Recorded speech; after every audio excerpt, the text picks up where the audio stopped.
19 సంవత్సరాల్లో ఈ ఆలయాన్ని రెండుసార్లు సందర్శించారు. ఒడిశా యొక్క గజపతి పాలకుడు ప్రతాపరుద్ర దేవును ఓడించిన తరువాత అతను ఈ ఆలయానికి అనేక విలువైనటువంటి ఆభరణాలను దానం చేశారు. ఈ దానాలలో ముత్యాల హారం, వజ్రాలతో అలంకరించిన కంకణాలు, శంకు మరియు చక్రంతో కూడిన లాకెట్, బంగారు పళ్ళెం మరియు అనేక బంగారు నాణేలు ఉన్నాయి. అతని రాణులు కూడా ఆలయానికి విలువైన ఆభరణాలను దానం చేశారు. 1516 మార్చి 29న రాయబడినటువంటి ఒక శాసనం అతని తల్లిదండ్రుల పేరిట ఈ దానాలు ఉన్నట్టుగా పేర్కొంటుంది. 11వ శతాబ్దంలో శ్రీ వైష్ణవ సాంప్రదాయ గురువు మరియు తత్వవేత్త శ్రీ రామానుజాచార్య సింహాచలం ఆలయాన్ని సందర్శించారు. ఆ సమయంలో ఆలయంలోని విగ్రహం శివలింగంలాగా కనిపించడంతో కొందరు దీనిని శైవ ఆలయంగా భావించారు. రామానుజాచార్య పంచరాత్ర ఆగమ నియమాల ప్రకారం ఈ విగ్రహం వరాహ నరసింహస్వామిదని నిరూపించారు. అతను ఆలయ పూజారులకు చందనం తొలగించమని ఆదేశించారు. కానీ అప్పుడే విగ్రహం నుండి రక్తం స్రవించడం ప్రారంభమైంది.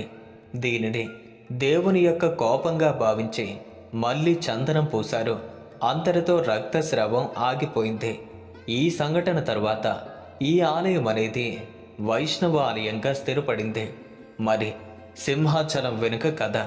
సింహాచలం ఆలయం యొక్క మూలం ఓ ఆసక్తికరమైనటువంటి పురాణ కథతో ముడిపడింది.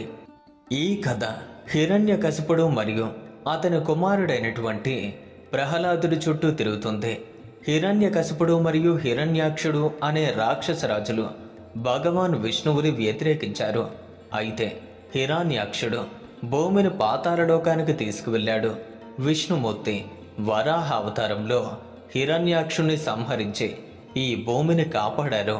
హిరణ్యకశిపుడు తన సోదరుడు మరణానికి కోపంతో విష్ణువునే సంహరిస్తాను అని ప్రతిజ్ఞ పూనాడు. అతను బ్రహ్మ నుండి వరం పొందాడు. దాని ప్రకారం అతను మనిషి లేదా జంతువు చేత ఆయుధం ద్వారా రాత్రి లేదా పగలు, ఇంటి లోపల లేదా బయట, భూమిపైన ఆకాశంలోనూ చంపబడడు. ఈ వరం అతన్ని అహంకారిగా మార్చింది. అతన్ని అందరూ ఆరాధించాలని ఆదేశించాడు. కానీ అతని కుమారుడైనటువంటి ప్రహ్లాదుడు విష్ణుమూర్తి యొక్క భక్తుడు కావటంతో అతని ఆదేశాలు పాటించలేదు.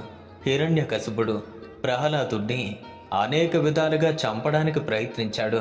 కానీ అన్నిసార్లు శ్రీ మహావిష్ణువు అతన్ని కాపాడారు. చివరి